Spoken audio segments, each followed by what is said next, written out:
Welcome to Season 3 of the Ascent Podcast, a show about inspiring people who explain their path to achievement. I'm your host, Joe Burgess, Wealth Advisor at Moxie Wealth Management. Today on the show, we chat with Austin Hatch, former University of Michigan basketball player, two-time plane crash survivor, and now motivational speaker. Austin shares about dealing with the loss of his family members and explains his personal process for overcoming adversity. Austin, thanks for joining us today. Thank you very much for having me on the show. I really appreciate it. As we get started here, one of the things that we find on our podcast is, we're always talking about how people either define success or how they go about their process of achieving success. But I don't think what we spend a lot of time on is, the starting point, meaning there aren't many that I've interviewed yet that have had a starting point of adversity that maybe has been as serious as yours that you've had to overcome. So tell me about life as you remember it as a child and maybe leading up to the first significant adversity that you had. Well, it was an incredible childhood, an amazing family. We were from Fort Wayne, Indiana. My parents, and then had an older sister, Lindsay, and a younger brother, Ian. My buddies and I, we play hard all day long in the summertime and then go to school from 8 to 3. And then come home and play hard again, and spent a lot of time in the summertime in northern Michigan at my grandparents' home up north on Walloon Lake in Petoskey. But tragically, on September 1st, 2003, we were flying home. My dad was a doctor, but he was also a private pilot as well. Just like two of our families' plane, and we were flying home, and tragically the airplane crashed when we were preparing to land. And, unfortunately, my mom, my older sister, Lindsay, and younger brother, Ian, passed away in that accident. My dad and I survived, but obviously had deep emotional pain from losing what we did. And my dad and mom had been together about 25 years though, because they met in high school and dated all through college and got married when my dad was in medical school at Wake Forest. So terrible loss, but we quickly shifted our focus from the loss to how can we honor them by how we live our lives, by how we continue to live our lives and live in their memory. And Austin, how old are you when this happens? I was 8 years old when the first one happened. 8 years old. And so after that, it's you and your dad. And how do you remember working through it? I imagine difficult for anybody at any age, but certainly at 8 years old. Was there advice or anything that your dad said to try to help you work through it? Or what is that process? Yeah, well, there wasn't really any advice because, like I said, I was 8 years old. And, at that point in life, you can't really process things that well. Mm-hmm. How much advice can you take from your parents when you're that young? Right. You obviously listen to them, but I think the biggest thing was that my dad led by example. He didn't tell me what to do. He didn't tell me how we can overcome this. He didn't tell me, okay, if we just keep moving forward, if we focus on the fact that we still have each other, that would have been fine. But, mm-hmm. It's how he lived his life. And, what I saw in him every single day. And I think that's a powerful lesson. Not that I'm an expert in leadership by any means, but mm-hmm. it's or fatherhood for that matter. Because the wife and I are married. We just got married 2 years ago in a few weeks. We don't have a family yet, but it's that leadership by example, right?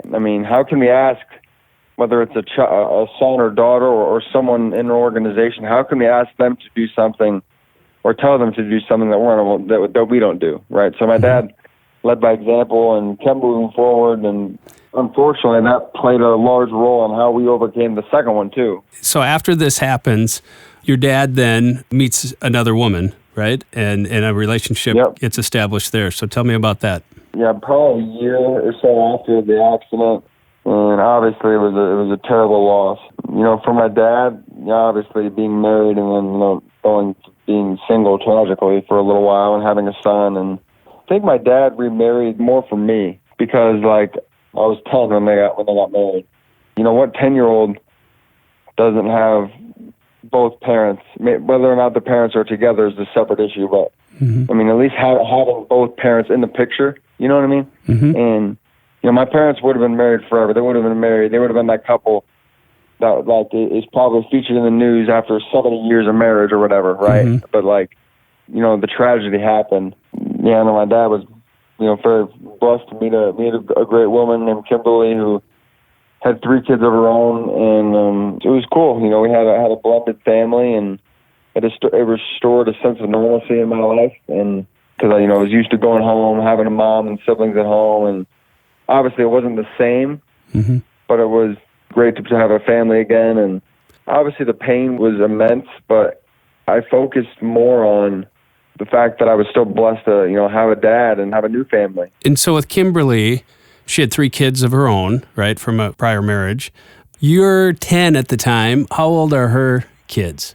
So at the time, they were 14, 16, and 18. A little bit older than me. So how was it getting intertwined with the extra kids and with Kimberly? What was that like? Yeah, no, it was great. It was great. Like I said, it was nice for me to, have a sense of normalcy and have a family at home, have siblings at home, and not go home from school to a quiet household. And don't get me wrong, I mean, my dad and I, we were best friends. We played one-on-one almost every night in the driveway. We'd talk trash to each other. We'd play golf, and we're competitive. He was a great athlete when he was in high school and college, and I look at it now and you can look at all the terrible losses that I've had, but how lucky was I to have what I had for the time that I did? Right. And so as the new family gets together, and Kimberly, you reference her as mom, right? Yep. I never referred to her as my stepmom, or she was mom.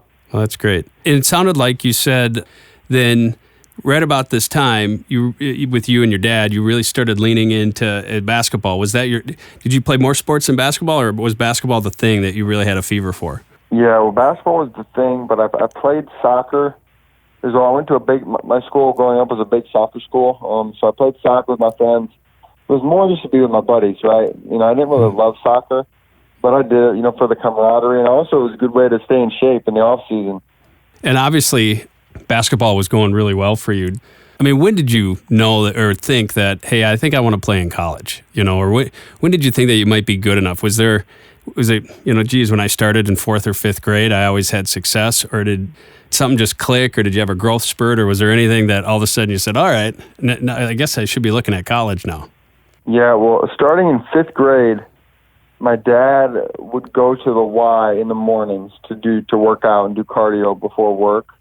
And I would go to the gym and work out with a coach, a little, not like I wouldn't say a trainer, but, a coach, a mentor, a couple of 3 days a week, and work out for an hour before school, and then go to class all day, and then come home and do homework, and then play my dad and practice with him in the driveway. And so I love the game, and I started thinking about college in 8th grade probably. Okay. But I did it more because I loved it. I wasn't so fixated on getting a college scholarship. I wanted to be good, and I loved working at it. Tell me some of the success that you were having then in high school. Yeah, well, my freshman year I was okay. I mean, started on varsity and stuff. And it was okay as a freshman. I think I averaged, maybe 18 or 19 a game. As a freshman, okay. Is that were you at a big school or not? Small school. Okay. Small school, but we played all the big schools. We weren't that good, but so then my sophomore year, I had a good summer in AAU. After my freshman year, got a lot of attention, a few offers, and then went in the sophomore year, really turned it up. Kept working hard. Started to lift weights before school in the morning, and then go over to the class, and then workouts and practice after school, and had a really good sophomore year. I think so freshman year, somebody else I had 18 or 19. Not that scoring is everything. But then sophomore year was 20, 25, 26. All right. A game around there. Had a couple good games. Had 41 and 18 rebounds with Coach Matt Painter in the stands, which is cool. All right, that's cool. He's Purdue, right? And then, Purdue. And then I had a good game against our buddy James Blackman, who played for IU. Had a good game against Lures. Bishop Lures was the high school he went to. Coach Beeline was at that game. And Coach Beeline, no, he's the University of Michigan head coach, right? Yes, sir. Yeah, or at least he was. He was when I was being recruited. Yeah, Coach Beeline came to see me play one time in high school. played against this school, Bishop Lures, a big school from across town that we had never beaten. I had a good game, had 30 points and 16 rebounds that game, and he liked what he saw. And he's like, if you're going to come into Michigan, you got to show me that you can do the schoolwork, because Michigan's a really good school, right? Mm-hmm. So yeah, he liked what I had to offer. I had a good semester of grades, a good semester of basketball, and he offered me. I accepted right then and there. So this is the summer before junior year of high school? Yep, June after my sophomore year, yes, sir. Wow. And, we haven't talked about it much, but the reason you accept as early as you do, Michigan is where you wanted to be, right? Yeah, for sure. I mean, I had grown up going to Michigan football games, and I was really little. My mom went to Michigan. Both my grandpas went to Michigan. My mom went to Michigan. My dad did research at Michigan before going to medical school at Wake Forest. So, yeah, I mean, Michigan's been in my family for years, and actually, this is kind of a tangent. So I mentioned my grandpas went to Michigan, right? My mom's dad. Mm-hmm. This is a crazy story. So my wife's grandpa also went to Michigan, and she her grandpa and my grandpa were roommates 55 years ago. No way. How crazy is that, right? Yeah. And you had no idea till after you guys were together? Yeah, no idea till it took. So my wife played volleyball in Michigan, and my grandparents came to see her play volleyball, and her grandparents live in Ann Arbor, so they were at every match. And my grandpa and her grandpa saw each other for the first time in like 55 years at one of her matches. Wow. So you end up at Michigan. This is exactly where you want to be. You have to be ecstatic, right? And then, oh my gosh, yeah. Which is awesome. And with everything that you had to overcome and to begin with, and then you have another tragedy, right? Yep. So June 15th, 2011, Coach Beyond calls me at 1:45 in the afternoon. I commit to Michigan. He offers me. I commit. And then 9 days later, on June 24th, we're flying up to the lake, the same place we were returning from when he crashed in 2003. We were flying up to the lake this time in 2011, and the plane tragically crashed again. And my dad and my second mom, Kimberly, my dad's second wife, they were both killed. It was just the three of us on the plane. They were both killed, and I probably should have died, but I didn't. And yeah, I had a long list of injuries and was in a coma for about 2.5 months. So the first crash you were in, you didn't have any significant physical damage yourself, right? No, I mean, I was just burnt really because the plane burst into flames when we crashed, and I had some pretty bad burns on my arms and hands, but nothing, didn't break any bones or anything.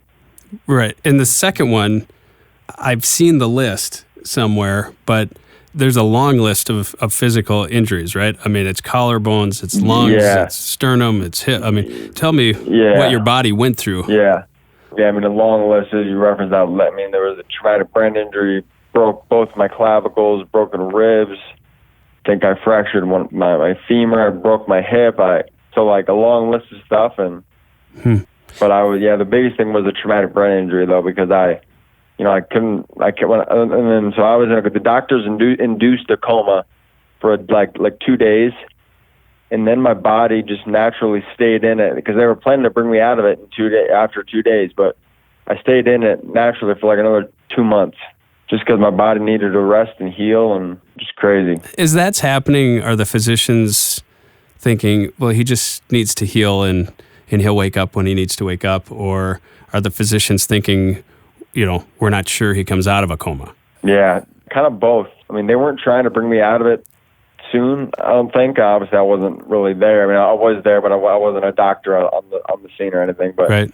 And they were like, we'll see if he comes out of it in a week or so. But then I stayed in it for another 2 weeks, and as long as I was on an EKG monitor and stuff, and they were making sure my heart was still beating and everything. And as long as I still was alive, they're like, yeah, this is probably for the best because I wasn't moving. My bones that were broken could heal. So after you wake up, what's your first thought?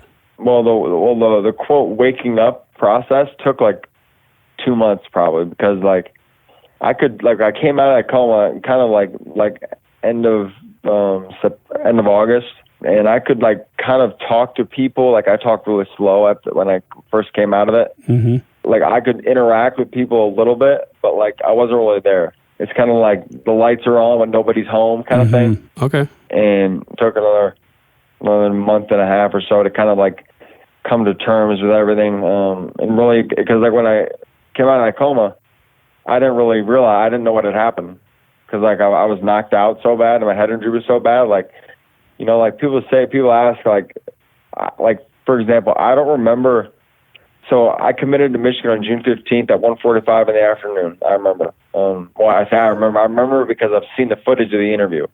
Like I've seen things. Mm-hmm. I've seen things like that, and because I didn't remember a lot of stuff. Like unless someone told me or if I saw it, like the last like couple months leading up to the accident, I don't really remember. Because like it takes a while for things to get like embedded into your long-term memory. Mm-hmm. And yeah, so it's crazy. So eventually, after a couple of months, mentally it seems that, you know, you're aware and you're back. Are you thinking at the time, I'm never going to play basketball again? Or are you thinking at the time, well, this is going to be a long trip back to play basketball? You know, like where's your head? I mean, what do you, or is it just too much to process? I mean, where were you at? Yeah, well, I mean, basketball was kind of on the back burner because that was the goal. Like the goal was to get back to basketball and to be able to play at Michigan. Okay. And I didn't know how much I'd be able to get back. I just worked as hard as I could, relearning how to shoot again. Like I had to kind of reteach myself how to shoot. I had to start like because I didn't have any. Because I was 220 pounds before the accident, right? Mm-hmm. And strong, like a pretty good 220. Mm-hmm. And after I came out of that coma, I was like 165.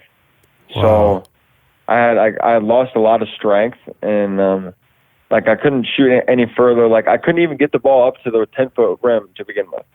Wow. And yeah, but then I slowly regained enough strength to hoist the ball up to 10 feet, and it's weird because it's like I had to reteach myself how to shoot, but then it was like after I had like started shooting, I was like, oh, I've done this before. Oh. Like I kind of had to like relearn how to learn in school, mm-hmm. like relearn how to do math and stuff. But it's like you start with the simple stuff, and then it's like, oh, I've done this before. Like, got it. You kind of jog your memory. So, and your bones are healed at this point, right? It's just like muscle atrophy, and you're just trying to relearn the muscle memory stuff, right?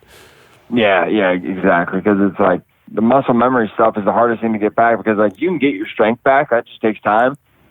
But like muscle memory, if you knew how to do something, like if I knew how to do something before, I still knew how to do it after the accident. But I just like couldn't process things as quickly. Got it. Like even today, I still know how to play the game. Like I think if my basketball mind is not any different, or my basketball mind after the accident was not any different than it was before. Mm-hmm. Really, maybe I couldn't process things quick enough, but it's like, it's not so much that I couldn't process it, it's that my brain couldn't tell my body to do what it was thinking quick enough. So you you moved from Indiana to California to finish out high school, right? Yep, because the year that I would have graduated from Canterbury, the year when all my friends went to college, I went out to California, which is in a way kind of like a year prep school, if you will. Okay. And that was really good for me because, it forced you to get a little bit uncomfortable. And get acclimated to a new place, and yeah, so I'm very, very grateful for my time out there. You ended up working your way back to getting into a high school game out in California, right? Yeah, yep. The first half of the season, like coach had just talked to me, and I just knew that I wasn't ready. Yep, right. It was just too much, and wouldn't have been the right thing to do. And I also felt like I don't deserve to play. I don't want to play just because I am who I am and because of my story. Like I want to earn my spot. I want to earn my playing time. So we got up. We were playing Notre Dame High School in Sherman Oaks, California. We got up to we had a pretty big lead, and we were up 20 in the fourth quarter or whatever. And coach asked me if I wanted to go in, and I felt good and I felt ready. And so he put me in, ran a play for me, and I got an open 3-pointer on the wing and knocked it down. So it was pretty cool. Pretty cool. I imagine the gym was going crazy. Yeah, a little bit. But it was, for me, it was like, yeah, I mean, I obviously understand the circumstances and why it was cool, but it's like, I had made a few of those in my day before that, right? So sure. Like, yeah, but it was really cool. And I think the biggest thing though like, you see that shot. That was really cool, obviously. Yeah. But that didn't just happen. And I'm not trying to say, like, oh, look how hard I worked. I'm just saying, like a lot of us, it's easy to get focused on like the end result, like of getting back in a game or of achieving going to our dream college or whatever it may be. So we see a mountain, right? We see our goal at the top of a mountain, and sometimes we forget to recognize that there's a mountain there. Like, it sounds like things don't just happen overnight. It takes work to achieve anything truly significant. And so, yeah, but I think that, the way I approached basketball before the events, by working hard, by getting up early, going to the gym and practicing before school, mm-hmm. going to school, and then practicing after school, like by approaching my habits, by taking things seriously before the accident, I didn't know how to approach the road to recovery any different. Like, I approached it with the same mindset, but it was just a different goal, obviously, and a different challenge. And yeah, so I think that the way one of the things I actually talk about when I travel around the country and speak to companies and organizations, I talk about about thriving in the midst of adversity. And I think the big thing is like, we got to prepare ourselves for the big one by how we approach the little ones every day. You know what I mean? Mm-hmm. Yeah, absolutely.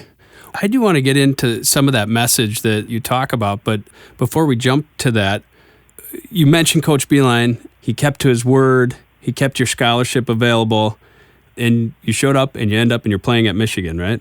Yeah, it was incredible. Yeah, tell me about that experience, and tell me about your feelings and your thoughts about Coach and all of that as you arrive at Michigan. Yeah, I mean, it was amazing because that's what I'd been working for, and like I'll tell you this. I think that I'd like to think that I'm a pretty hard worker, and I work hard at most things. I mean, just because that's how you do it. Like, you don't go halfway. If you're going to go, why not go all in, right? But I think I would have made a good recovery without having Michigan in my future, but that definitely played a large role in the recovery I made, because it's like I had something I was working towards, mm-hmm. right? It's not as easy to get motivated to work hard if you're just working hard for the sake of working hard. Right. I mean, I like I said, I like to think I'm a pretty hard worker at most things. I have to have a goal. I have to be working for something. And, I was like, my recovery, I was learning how to, walk and run and jump. And like, that was to get to Michigan. I wasn't doing that. If I didn't have Michigan, it probably wouldn't have really mattered. Like, I didn't need to get in good shape again. I didn't need to be able to dunk again. I didn't need to be able to, shoot well. I didn't need to be able to, right? Mm-hmm. But it's like, I had Michigan in my future. And Coach Beeline, one of the most incredible men I've ever had the privilege to know. And, he's obviously a great coach, and had a lot of success at Michigan on the court. But what people don't realize is he's a 10 times better man than he is a basketball coach, and he's a great coach on the court. So, yeah, it's a big thing for what I've learned from him is, what you do is not as important as how you do it. And what he did for me, he honored my scholarship. It's a big thing, obviously. That's what you saw in the headlines. Mm-hmm. Michigan head coach honors the scholarship of a player who can't play anymore, or whatever the headlines were.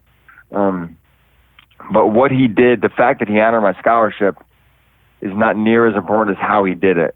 And, by including me, I was a part of the family. I mean, obviously I was a part of the family, but he really made me feel like, like, you deserve to be here as much as anyone. Obviously, unique circumstances, but like, you earned your spot just like anyone else. So like, don't think for a second that we're doing this as a charity or as a favor, because like, you earned this, and right. So I mean, it's just so cool. So cool that he did that for him, and I'm still in touch with him to this day, and. Yeah. One of the greatest ever. Well, that's fantastic, and obviously it's awesome, the recovery you made, and you were able to make it back and have that experience. I think that's great.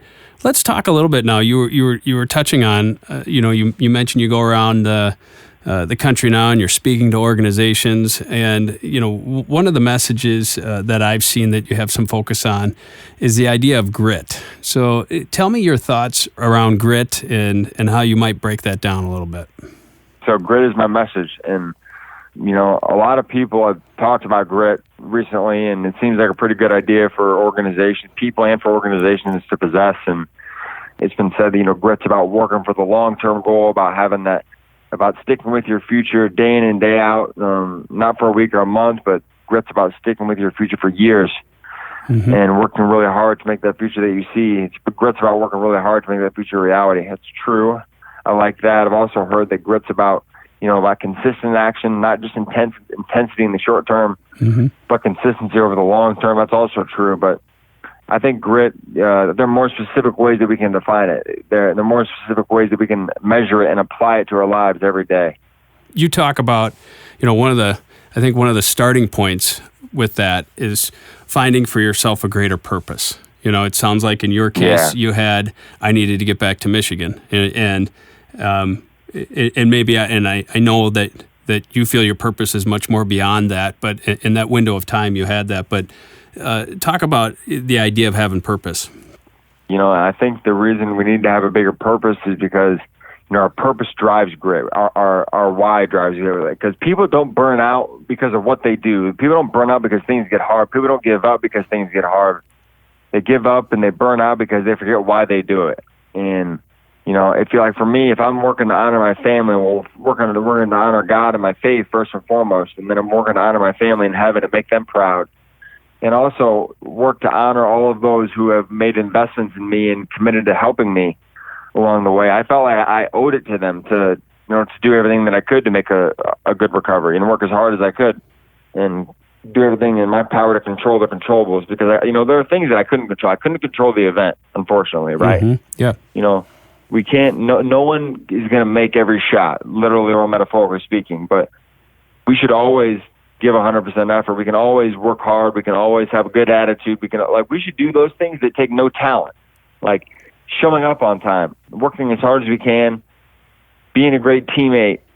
I mean, that's things like at Michigan. I tried to always be on time, always be a great teammate, encourage my guys, do the things that I could do to help the team.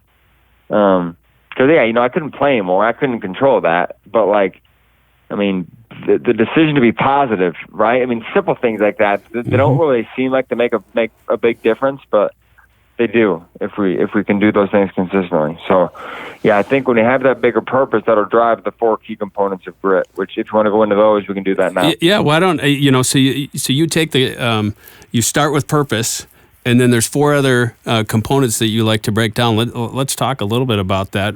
What is the first one that we focus on?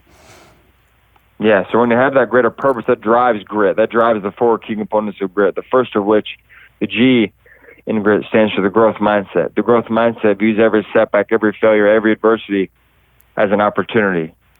Like I mentioned at the very beginning of our conversation, I didn't grow from the events. There was no opportunity in the fact that I lost my family and the fact that I was almost killed myself. There was no opportunity in that. But the growth mindset believes there's an opportunity in how we respond to what happens to us, right? Because we can't control our circumstances, but I can always control how I respond to it. I can control my attitude, my work ethic, how I treated people. I had 100% control over how I chose to respond. And, people weren't going to choose how I responded for me. They would do what they can to help me. That's great. So growth mindset. The next thing I think is a focus on resilience, right? So let's talk a little bit about that. Yeah, so the R in grit stands for the decision to be resilient. We are, as I mentioned, we are never a product of our circumstances. I should say never. Obviously, if I would have been injured worse, or if I would have been killed, I was a product of circumstances. But since I had a life, I still had life, I still had a heartbeat, I still had, I wasn't going to allow something that happened to me to control the course of my life. I wasn't going to allow a setback to determine the course of my future. And obviously it did determine the course of my future to some degree. I wasn't able to play basketball at the level I once could, but, I think in the grand scheme of things, that's a little thing as far as being able to live life, because, the accident was tough. But if we make that decision to focus on our response, and if we make that decision to focus on the things that we control, I think we can overcome anything we put our minds to. And, it wasn't easy. It's not easy. Right. Because if it was easy, everyone would do it. Because I think the reality is there's more people.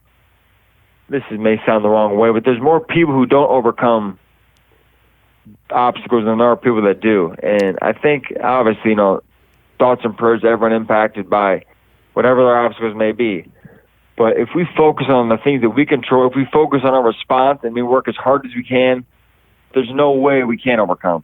Right. That's awesome. Well, and so let's talk about the next in the grit here. Our I is integrity. The I in grit, the third letter in grit is I, and the I stands for integrity. And, of course, integrity is about being honest and doing what they're known as looking. But I think integrity is especially about following through on our commitments, especially when our circumstances change.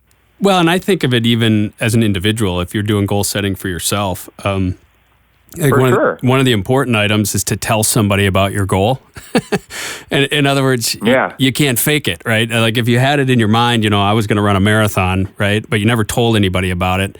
Then if it never happened, then nobody ever knew, right? The only person you lied to is yourself. But if you start explaining to people what your vision is and what you think you're going to do and what you want to do and what you're working towards doing, then it's almost, you've opened the door for that personal accountability to somebody else as well, even for individual goal setting.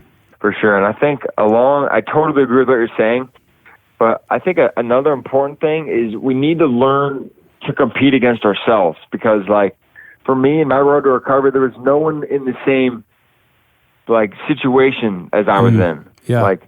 I wasn't trying to beat anyone, right? But I think we got to be able to compete against ourselves, because it's no one really knows. No one would have cared. You know what? If I didn't make a good comeback, if I never got to Michigan, people would have understood, because I had a tough situation. But if I make a vow to myself that unless something beyond my control happens again, I'm going to get to Michigan one way or the other. Mm-hmm. So, and then the last item is team mentality. Tell me about that. Yeah, the team grit, the team first mentality. It's about, thinking about the team first. We've all heard that. It's we before me. Everyone's heard that. But it's everyone wants to be the star of the team. Everyone wants to, be that, metaphorical LeBron James or Michael Jordan. But Michael Jordan, that Last Dance documentary that's been on for the last month or two. People have seen all those 6 championships they won. Yeah. But it's you see all the big people like Michael Jordan, Scottie Pippen, Dennis Rodman, Steve Kerr, John Paxson, Phil Jackson, the head coach, the other assistant coaches, and all the front office people, but they don't see the trainers. They didn't talk about the trainers at all. They didn't talk about the guys that clean the practice facility after they're done practicing, so it's clean every time they come out to practice, right? Mm-hmm. They didn't talk about them. But those guys made an impact. I'm not going to say that they had the same impact as Michael Jordan, because they obviously didn't. But they had a role. And, we went to the national championship game my senior year, and I'm not going to stand here and say that I had the same role or as significant of a role as Mo Wagner or Duncan Robinson, two of my teammates who are in the NBA now. Yeah. I didn't have as big of a role as they did. But it's if I could unload the bags on road trips, if I could rebound for guys in practice or shoot around, if I could, right? Everyone on every team has a role. And if you didn't have a role, and if your role wasn't important, you probably wouldn't be on the team, right? Right. So, right. Yeah, that's essentially, that's my grit spiel. It's being driven by that greater purpose first and foremost. When they have that greater purpose, that drives us to have the growth mindset, to view every adversity as an opportunity, the decision to be resilient, to focus on our response to our circumstances rather than focusing on the circumstances themselves. The I is integrity, and integrity is about always following through on our commitments and doing what we said we were going to do, especially when we have a change in circumstance. And the last letter is T. As I just mentioned, T to me is the team personality. Think about the we first. We do whatever we can to help the team succeed. So. All right. Well, Austin, I just appreciate you taking the time today to run through that. What you've gone through, the adversity you've overcome, it's amazing. And the message now that that you're spreading around the country to businesses and other groups that you're speaking to. It's awesome. And so I appreciate you taking the time and thanks for being part of the podcast today. Absolutely. Well, thank you very much. I wish you and your family all the very best. And we're facing a big obstacle now with COVID-19, but let's just keep working and we'll overcome it. All right. Sounds awesome. All right. Take care. Thanks for having me. I appreciate it. You've been listening to Austin Hatch, former University of Michigan basketball player and two-time plane crash survivor. Austin is currently on the national speaking tour and regularly shares his grit message with organizations across the country. You can learn more details and connect with Austin through LinkedIn. Just search Austin Hatch. Thanks for listening to this episode of the Ascent Podcast, a show about inspiring people who explain their path to achievement. I'm your host, Joe Burgess, wealth advisor and founding partner of Moxie Wealth Management. You can learn more about me and my firm at moxiewealthmanagement.com. That's MOXIE wealthmanagement.com. Thanks again. We'll see you next time.